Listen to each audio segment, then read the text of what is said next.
Pro Group Management, workers' comp that works for you. Welcome to Nevada Newsmakers. On the broadcast today, the special session is over and we are joined by Steve Yeager. He's the chair of Assembly Judiciary and is here for the whole show on an all-new Nevada Newsmakers. Retail's impact on Nevada's economy? Enormous. 8,600 businesses, large and small, employing 145,000 workers. And last fiscal year, retail paid tax on nearly $60 billion in sales. We're the Retail Association of Nevada. We support retail, we help it grow, and we mean business. RANNV.org. Take a look at Pro Group Management and see how your workers' comp requirements can be met head-on. By taking a proactive approach, Pro Group can assure that your company is meeting or exceeding state and federal standards. As you move forward in your industry, Pro Group moves with you, simplifying regulatory tasks, clearing the way so you can get the job done and look to your future success. Pro Group Management, workers' comp that works for you. Early in the morning or throughout the night, professional truck drivers are on the job, serving you, safely moving freight that's crucial to our economy. From the oldest industries to our newest innovators, from the exotic to the everyday, trucks are everywhere, moving everything. Never afraid to embrace a future that makes Nevada and our nation stronger. Trucking moves America forward. This is Nevada Newsmakers with host Sam Shad, a no-holds-barred political forum. Now, from the Nevada Newsmakers broadcast headquarters, here is Sam Shad. And back on Nevada Newsmakers, we're taping this program on the morning of July 20th, the day after Sine Die was declared at the state legislature, and we are pleased to be joined by Steve Yeager. He's the chair of Assembly Judiciary. Thank you so much for doing this. I really appreciate it, Steve. Thanks for having me, Sam. It's always a pleasure to join you and talk about the issues. All right, so it was a 12-day session, and obviously there were large cuts made to a lot of programs. It occurs to me in reading a piece that was put together by Sierra Nevada Ally.org that Health and Human Services were one of the places that took the biggest hits. Am I right in saying that? Well, you know, I think if you look at the budget we passed, I mean, every place took hits. It's the you know, with a $1.2 billion deficit, everyone was affected. But I will say this: I think the proposed budget had really drastic cuts to health and human services. And, you know, one of the reasons is just our state budget is comprised mainly of health and human services and education. I mean, that's the majority. I want to say 80% of the state budget. I do think we were able to do a lot to add and to mitigate some of those cuts to health and human services, and in the end bill, add back in a lot of things that were on the proposed cuts. So, you know, I'm happy about that, but, you know, to the extent HHS took a big cut, it's just because it's such a huge part of our state budget. And so when you're trying to figure out where to cut, you know, you can cut some other departments, but it's just not going to get you where you need to get to in terms of balancing the budget. It looked like the autism community took a really massive hit, all their money gone.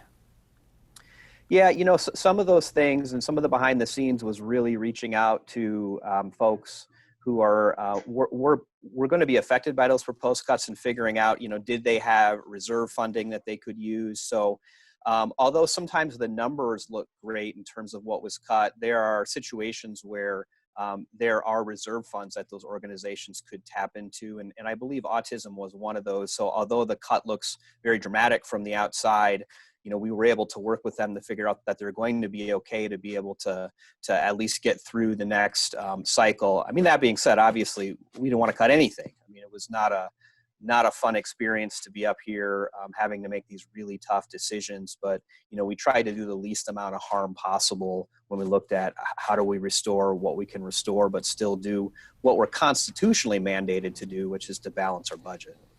You know, over the years, I've talked to Senator Reed when he was in office about the funding that Nevada gets from the federal government. And one of the issues has always been that we don't put up enough money to get matching funds. How much of a hit are we going to be taking, for example, in the Medicaid budget, because now we're not going to be able to put up as much money? Yeah, I don't have precise numbers for you, but I will tell you that for our caucus in particular, that was a huge consideration in looking at where do we need to try to restore proposed cuts, because you're right, there are circumstances where every dollar you put into state Medicaid generates $9 back from the federal government. So, I think we were able to mitigate a lot of that and get a lot of the funding restored. For instance, there were a lot of optional services that were originally in the proposed cuts. Physical therapy, prosthetics, optometry, dental, and those all came with huge federal matching funds. So when we looked at how to restore, we prioritized, and I think that was a responsible thing to do to be able to, get the most bang for the buck. So we weren't able to restore everything, but I think, I don't have all the final numbers. I'm sure they'll come out soon, but I think we were able to mitigate quite a bit on the federal side. And, you're right. We've tried to make an effort over the last couple cycles to make sure we're doing everything possible to leverage these federal dollars, because it sure would be a shame, to not take advantage of those. But again, Medicaid is just such a unique program because there's such a big federal match. But then when we're looking at what we have to do to balance the budget, Medicaid's a huge portion of our state budget. So it was a real balancing act. And, I'll give a lot of credit to Chairwoman Maggie Carlton, Chairwoman Joyce Woodhouse. They worked really, really hard on this budget, as well as our legislative staff. I mean, they were just incredible in getting those numbers to us very, very quickly so we could make really good decisions. Was that one of the reasons why it took 12 days for this session to get done, was back of the house work? Yeah, so I'll tell you what I think what the public doesn't see is, when we go into a regular session, the budgeting process is about 6 months long. The governor's staff starts preparing the budget, and then the legislature gets it. We take the whole session. So if you think about it, it takes about 6 months to prepare our state budget. We came in here and in about 12 days, we had to deconstruct and reconstruct the entire state budget. So, when you look at it that way, we actually worked very efficiently. But, to answer your question, yes, I mean, there's the back of the house staff trying to figure out, what would be the impact of restoring this proposed cut versus this cut, and the Medicaid impact, and then just drafting of the bill. I mean, that budget bill was a pretty massive bill, and legal was here probably way longer than they would have liked to have been. But some of the behind the house work takes a lot of time, and during the session it takes time too, but it just spread out over 120 plus days. So although it seems like a very long session, I think we were able to be fairly efficient once we got here and started moving on the priorities. Was the CARES Act money really pivotal? Yes, absolutely. And I think for those that were following in the Assembly, we added an amendment to the big budget bill a couple days ago. And part of that was CARES Act. It was $50 million of the CARES Act that we're now going to be able to allocate to help the most in-need students. So remember, in the governor's original proposed budget, Read by 3 and some of the funding that went to more vulnerable students, that was all proposed to be cut. So we were able to take $50 million in CARES money and not replace it, because that's not an appropriate use of CARES money, but to be able to block grant it out to different school districts. So, and that was really a way to mitigate for the K through 12. We didn't change any of the per pupil funding, which I think was huge, but some of these categorical and extra funding, they were on the chopping block, and the CARES money was crucial to be able to save some of those efforts. And obviously we're hoping that we continue to get additional federal money. The HEROES Act passes the federal government, and hopefully they give us some flexibility for how to spend that, because we have some other gaps we would love to fill if the federal government would let us do that. And it seems like a fifth rescue package is now starting to move through the Congress now that they're back in session. And so hopefully the states will get some relief, because, my concern is not just on a legislative statewide level, but you're going to start seeing this move down to the counties and the cities, and there's going to be a lot of pain. I mean, you guys were able to work this out so that the state workers were only going to lose 6 days a year instead of 12 days a year. So AFSCME put out a really nice thank you note last night for the fact that that was cut in half. But you're going to see a lot of pain on a local level, are you not? You're absolutely right. And, especially with the COVID numbers lately, they've been spiking here. So, that does not bode well for the state. But yeah, I think this was a first step. I mean, I think your viewers know, but we have to have a balanced budget. We can't just deficit spend and print money like the federal government. So these were necessary, painful cuts, but I don't know what the future holds. But I think you're right. I mean, this is a very, very tough time. And so when we looked at particularly state workers, I mean, these are Nevadans who work hard for the state, who have families to support, rents to pay. They've been a group that have taken cuts every time we've had a recession. Because they're part of the state budget. So it was really important for us to try to mitigate that because they're hurting just as much as everybody else out there. And so hopefully, we were able to do some of that. And my hope is that, if we get the HEROES Act money from the federal Congress, maybe we'll be able to mitigate those furloughs entirely because, they don't have to take them until January of next year. But you're right, Sam, it's tough, it's unpredictable. And I think, whether it's the next special session or whether it's the next regular session of the legislature, we just have to have a discussion about long-term spending revenue in the state because, this every 10-year cycle of a downturn is just devastating for families. And, obviously we couldn't have predicted a global pandemic, but here we are and it's forcing us to address the tough issues. But we certainly need federal help to make sure that folks aren't turned out of their houses or their apartments and that they can make it by until hopefully we can get back to some sense of normalcy when it comes to the Nevada economy.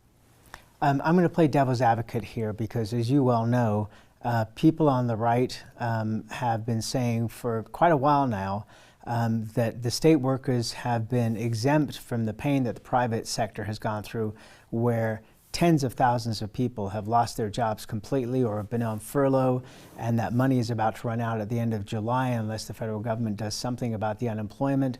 What are your thoughts about, the fairness factor there? Well, we control the state budget, right? So we just don't have control over the private sector. The private sector is going to make the decisions that they make. But I feel as a state legislator, we employ these folks in the state. They work extraordinarily hard. We have a very lean state government. So in terms of state employee per population, we're one of the lowest in the country. And, I think we have to keep them whole because, also keep in mind that if state employees get laid off, that's going to have a real impact on services in our state. For instance, take the Department of Motor Vehicles. If you start laying people off, I mean, it's already difficult to get in. So I think, folks out there that are skeptical of that have to think about the impact to critical services in our state. It's just crucial to be able to have them working and employed. So, I can't speak to the private sector. Obviously, I'm sympathetic to what everybody is going through. But as a state legislature, we have to look out for the folks who are providing services to all Nevadans. And, I think they are obviously going to share some of that pain because there are at least six furlough days on the table. But I feel very good about what we've done given how lean the state government is. All right, let's take a break. More with Assemblyman Steve Yeager after this timeout. Safety. We all think about it. You think about it when he buckles in, when you check your mirrors and put away your phone. RTC thinks about safety too. In fact, we create it. Center turn lanes mean fewer blind spots. Bike lanes keep cyclists and you safe. Roundabouts reduce injury collisions, and all these crosswalks are designed to keep families like yours safe. Safety is your priority, and it's ours too. Every day, in everything we do.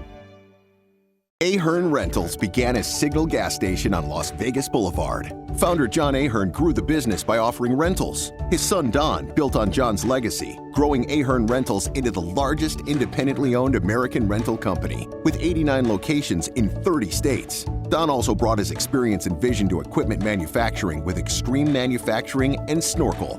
Today, Ahern Rentals continues to bring its family values to a new generation. Learn more at ahern.com. Hi, I'm Eric Robnett, owner of Home Energy Experts. Has this ever happened to you? Honey, did you remember to turn down the thermostat? Forgetting to set the temperature? Not fun. We can help. Our new smart thermostat keeps the temperature set for your comfort all by itself. I'm feeling hot now. To increase your comfort, Go to homeenergyexperts.com for details. That's homeenergyexperts.com. The signs and symptoms of cataracts can start out small with subtle changes in your vision. So don't wait. Be proactive and take your vision into your own hands. If you're experiencing the onset of cataracts or just have questions, contact your eye care professional or call Eye Care Associates of Nevada today. Dr. Hiss has years of experience specializing in the surgical correction of eye disorders and has completed over 84,000 vision correcting procedures. At Eye Care Associates of Nevada, we'll change the way you look at the world. This is Nevada Newsmakers. And back on Nevada Newsmakers, we are delighted to welcome back to the program and continue this conversation with Assemblyman Steve Yeager. He is the chair of Assembly Judiciary. Obviously, as you mentioned at the top of the show, the other big piece of the system that got hit was the Nevada system of higher education. But in looking at the numbers, and this seems to be, good thing, bad thing, depending on where your political perspective is, there was a lot of money that could be swept from accounts to balance out some of the cuts. So that's a good thing. But there are going to be fiscal conservatives will look at this and go, well, hey, if we had all this money sitting around, why weren't we using that before? Yeah, well, it's like your own budget, right? If in an ideal world you save some money for a rainy day, and it certainly is raining outside, whether it comes to the state with the state's rainy day fund, or the different departments, the higher system of higher education is the same way. They have a lot of reserve accounts, and they save that for circumstances just like this. So they were a very good partner because we had a lot of conversations with them about do you have money you can tap into, because you think every dollar that they can take out of reserve fund is another dollar we can put back into Medicaid, another dollar we can put back into K through 12 education. So although some of those cuts look dramatic, I don't want to downplay it. Cuts are cuts, but I think they were in a little bit better financial situation to be able to absorb some of those and move some money around. And I certainly am sympathetic to the idea that, well, you take money out of reserve now, you're not going to have it later. I understand that, but at the same time,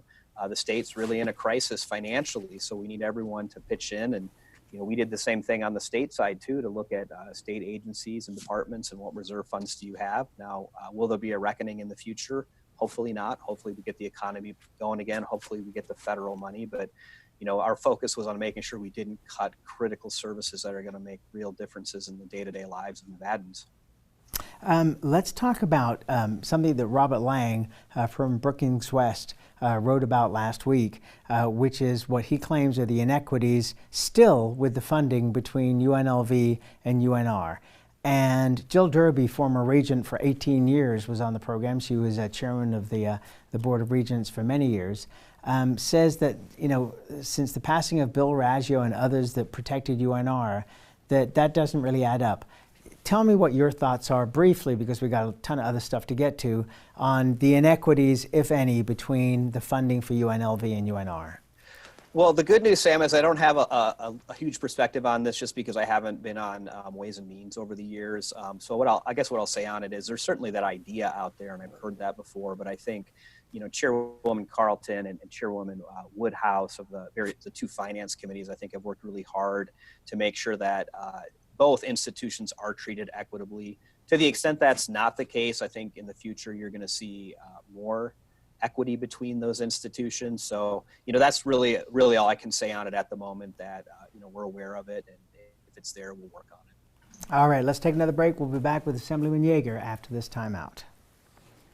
Dimitri Prine here for Design Outdoor. At Design Outdoor, we specialize in all hardscapes, pavers, and walls you'll need for everything, from wonderful small yards to full-blown outdoor living. And we only refer the best contractors to make your vision a reality. Our store and backyard are located at 11600 South Virginia, just north of DeMonte Ranch Parkway. Visit designoutdoor.com or call us at 851-9499. I'm men's rights attorney Marilyn York, and because I represent men in all family law matters, women often call me gender traitor, woman hater, and even disgusting. So why represent men and target myself with these offensive monikers? It's simple. Children with fathers in their lives are 6 times less likely to drop out of school, 15 times less likely to go to prison, and 5 times less likely to commit suicide. So ladies, you can hate me, but please love your children more than you hate their fathers.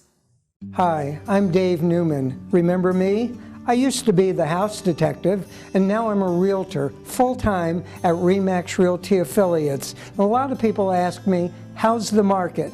You know what? It's fantastic. If you're even kicking around the idea of buying or selling, give me a call. Let's talk about it. Call me at RE/MAX Realty Affiliates and just ask for the guy who used to be the house detective, Dave Newman. As you know, Reno is booming. Toll's development company is helping it grow with insightful design and development, building community with every project, adding beauty, adding excitement, emphasizing our shared humanity. Reno is becoming bigger. Toll's development is helping it become better, more livable, more enjoyable. To learn more, go to tollsdevelopment.com. tollsdevelopment.com. This is Nevada Newsmakers. And back on Nevada Newsmakers, we continue our conversation with Steve Yeager. He's an assemblyman and chair of Assembly Judiciary.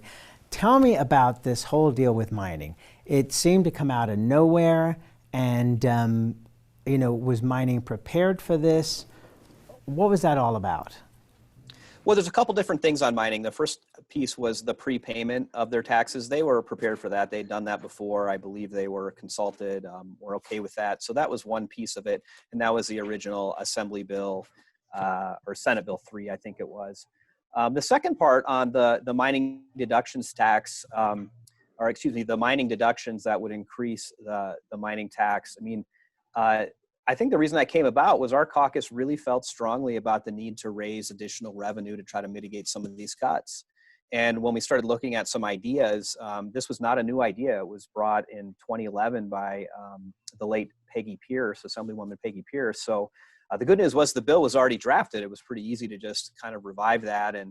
And so, I know the speaker gave some of the mining folks a heads up that it was coming. They might not have gotten as much of a heads up as they would have liked, but I think as we as a caucus looked at the budget, we said we have to try to do something to raise some revenue, something realistic in the context of a special session. But the interesting thing was, it wasn't even just industry specific, it was company specific in terms of going after really the one major mining company in the state. It seems like if there is a desire for changes to the way mining is taxed, it needs to be done as a constitutional amendment. Well, that's one avenue to do it, because there is the constitutional amendment in terms of what the tax rate is, but what they can deduct before that tax rate is applied is a statutory element. So we were able to do that through the bill, and as you saw, we passed it through the Assembly, and then all kinds of things happened over in the Senate where it looked like it was going to pass, and then it didn't.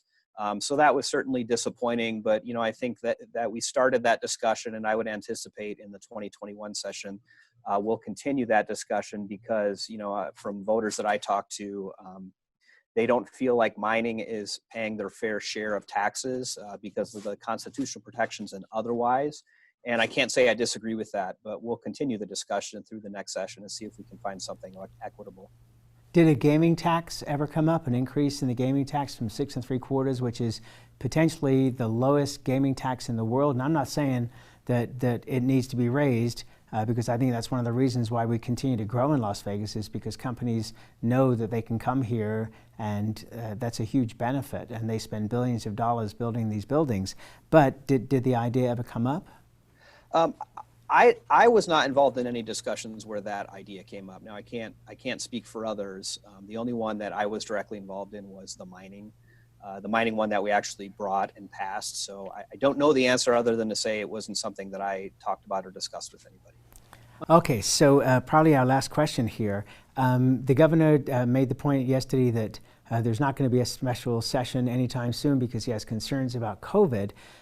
But my thought is, if he had concerns about COVID, why did he have this session and have everybody be in Carson City? Were you concerned with all the precautions taken that you were in danger at all? I wasn't concerned when I got to the building. They did an incredible job of keeping us safe, and it was just amazing. I think to answer your question, though, when the governor called this special session, I think we weren't yet in that spike of COVID that we had reached recently. And we had to balance this budget because, every day that we went past the July 1st fiscal year without balancing the budget, it was costing the state money. So I think there was a sense of urgency there to be fiscally responsible and get it done. Look, if the COVID spike had happened before he issued the proclamation, I don't know if we would have come up here, but I felt safe. I think the staff did a wonderful job, and I'm still very hopeful that we'll have a second special session to address some lingering issues.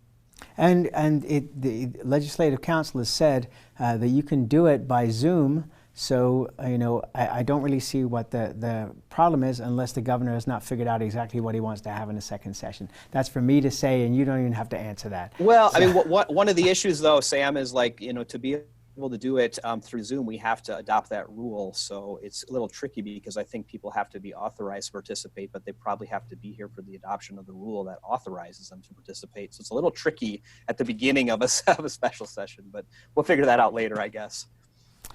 Hey, once again, I really want to thank you for taking the time to do this. I know you've been working your buns off here for the last 12 days, so thank you very much, and we'll be having you back here soon, I am sure, sir. Thank you so much, Sam. I appreciate it. And we'll be right back. A bird's eye captures its surroundings at different heights. At Brian Culpa Photography, we can make your imagination soar over buildings, parks, cityscapes, and beyond. Brian's images tell the story and get the job done. If you need a new perspective to tell your story, contact Brian today. Brian Culpa Photography. Experience the bird's eye view at brianculpaphotography.com. Hi, my name's Marilyn Miner, and I'm sure you'd agree that Nevada's a very special place to live. I was born here, and my husband and I have raised our family here. I feel it's a privilege to live and work in the Truckee Meadows. I especially enjoy helping my clients reach their real estate goals. Sometimes the smallest details provide the greatest satisfaction. I'd be complimented to talk to you about your next move. Call Marilyn Miner at Dixon Realty, 742-1280, or log on to marilynminer.com. Safety. We all think about it. You think about it when he buckles in, when you check your mirrors and put away your phone. RTC thinks about safety too. In fact, we create it. Center turn lanes mean fewer blind spots. Bike lanes keep cyclists and you safe. Roundabouts reduce injury collisions, and all these crosswalks are designed to keep families like yours safe. Safety is your priority, and it's ours too. Every day, in everything we do. Pro Group Management is the place where companies can find workers' comp solutions that are designed to meet their specific business requirements. As regulations evolve, Pro Group takes a proactive approach to clear the path to make sure your business stays ahead of the curve. Knowing your workers' comp program is optimized, you can focus on other important matters related to your growing business. Pro Group Management, workers' comp that works for you. You can now watch Nevada Newsmakers on YouTube. Just go to YouTube and search for Nevada Newsmakers and become a subscriber. We'll see you on the next broadcast. Thanks for watching and listening.